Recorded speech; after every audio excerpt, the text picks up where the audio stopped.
In recent weeks and months, the following news spread online. In Spain, the police violently repressed a farmers' protest this year. The French president announced the end of the Christmas holiday. In Germany, the Greens trashed their own party conference venue.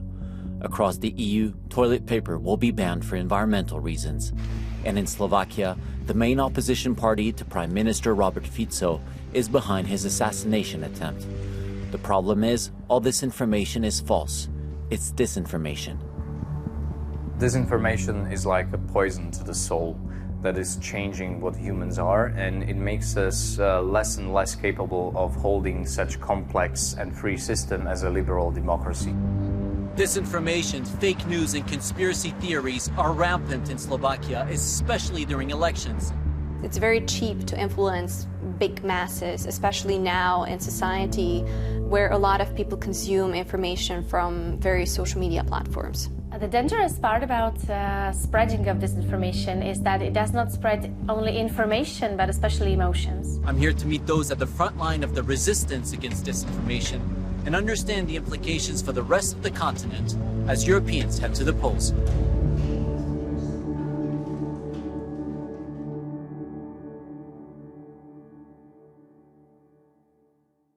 Overovňa Rádia Slovensko. Najviac zdieľané hoaxy týždňa si všíma technologický novinár Martin Hodás. Množstvo skutočne bizarných tvrdení a domnienok. I'm constantly checking what is trending, what are the new narratives being spread, what are the repetitive ones, so we can basically debunk them. Trending is obviously the Western influence, like that they are through CIA and non-government organizations in Slovakia, that they are somehow connected and they are influencing what is happening in the country, and all-time classics, for example, like the moon landing didn't happen. Slovakia, an EU member state in Central Europe of 5.5 million people, grapples with a history of Soviet influence, leaving its population strongly divided between pro-Western and pro-Russian sentiments. This has made it a prime target for the Kremlin's propaganda, especially since 2014 with the annexation of Crimea and the conflict in eastern Ukraine, according to this analyst. At that time, we really saw that a lot of disinformation and information operations trying to undermine Slovakia's Euro-Atlantic orientation, the membership of Slovakia in EU and NATO, were really driven by actors that were pro-Kremlin or had some connections to Russia. The COVID-19 pandemic and media bashing by Slovak leaders fueled the surge of lies and conspiracy theories. But the invasion of Ukraine in 2022 propelled Slovakia's disinformation network to a whole new level. Thousands of news outlets, Facebook pages, and Telegram channels now echo pro-Russian narratives, sometimes directly at the behest of Russian officials. There has been a video of former Russian military attaché in Slovakia bribing basically a contributor of one of the main disinformation outlets for providing them contacts, providing them information, interconnecting them with other people willing to cooperate with Russia. For many Slovaks, disinformation and the resulting toxic political climate are largely to blame for the attempted assassination on May 15, 2024, against pro-Moscow Prime Minister Robert Fico. Nenávistná retorika, ktorej sme v spoločnosti svedkami, vedie k nenávistným činom. Prosím vás, zastavme to. The effect of Russian disinformation running utterly unchallenged for the last 15 years has been devastating on social cohesion in Slovakia. Viktor is a former Slovak war reporter and military advisor now specializing in countering foreign influence. Over time, he says, pro-Russian narratives and media outlets have moved from the fringes of the internet to the highest levels of the Slovak government. The narratives from Russian mainstream media being parroted have been normalized in a way that it not only stopped to be toxic for publicly known individuals, politicians running for office to be associated with them, it has become impossible to win elections without their help. When I was in Slovakia in April, the country was gearing up for the second round of the presidential elections. Ivan Korczak, a pro-Western diplomat, eventually lost to an ally of Robert Fico, Peter Pellegrini, who will take office in June. In the lead-up to the vote, a barrage of disinformation targeted Korczak. Fake images portrayed him as a U.S. passport holder and someone close to billionaire George Soros, while members of Pellegrini's party, opposed to helping Ukraine, shared a doctored photo of an elderly woman embracing a soldier with the caption, "Don't let Slovak sons and grandsons die in the war."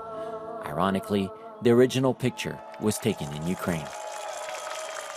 It doesn't matter to make people believe in a certain story, but to simply erode that trust in whether what they read and what they see and what they can see around themselves, whether it is true or whether it is everything is a bit unreliable and you can trust no one. Veronica runs a fact-checking website and collaborates with Meta to flag problematic content on Facebook, the most popular social network in Slovakia. However, Meta's policy prohibits fact-checkers from labeling statements made by politicians. It means that a lot of disinformation is allowed to spread precisely because we cannot label politicians' words as untrue, false, or with missing context. I think that fact-checking is still important. Its greatest disadvantage is that it is always a reaction to disinformation. It often takes us days before we are able to label it, and by then it's yesterday's news. That time gap between false information and its debunking is causing alarm across Europe as the June European elections approach. Disinformation could flood in days or even hours before the vote. French security services recently uncovered nearly 200 websites spreading Kremlin propaganda in the European Union. Another Russian network mimics well-known news websites to spread fake articles, and several EU far-right lawmakers are being investigated for allegedly accepting money to repeat pro-Russian talking points. Many of the disinformation stories are stuck on fear, anger. So, of course, many of these narrative stories tend to also implicitly help far-right narratives. In Brussels, I spoke to Giovanni Zagni, who leads a task force on the European elections for an EU-funded academic organization. He has been warning against major trends of disinformation lately, increasingly powered by a new tool, artificial intelligence. You can produce pictures and possibly in the near future even videos of things that are completely made up. Ahead of the EU elections, we are seeing a few major disinformation trends and narratives. One has to do with the electoral process. So the electoral process is unfair, ballots are tampered with, people that shouldn't vote are given the right to vote. Then there is, for example, the issue of climate. So all the tools that are the legislative measures that are taken to counter the climate crisis, for example, are actually a way to controlling people and deeply change our way of life. And another one is the issue of immigration. The EU has taken measures to counter disinformation by trying to regulate artificial intelligence and social media companies. But many experts stress that education remains paramount in combating disinformation.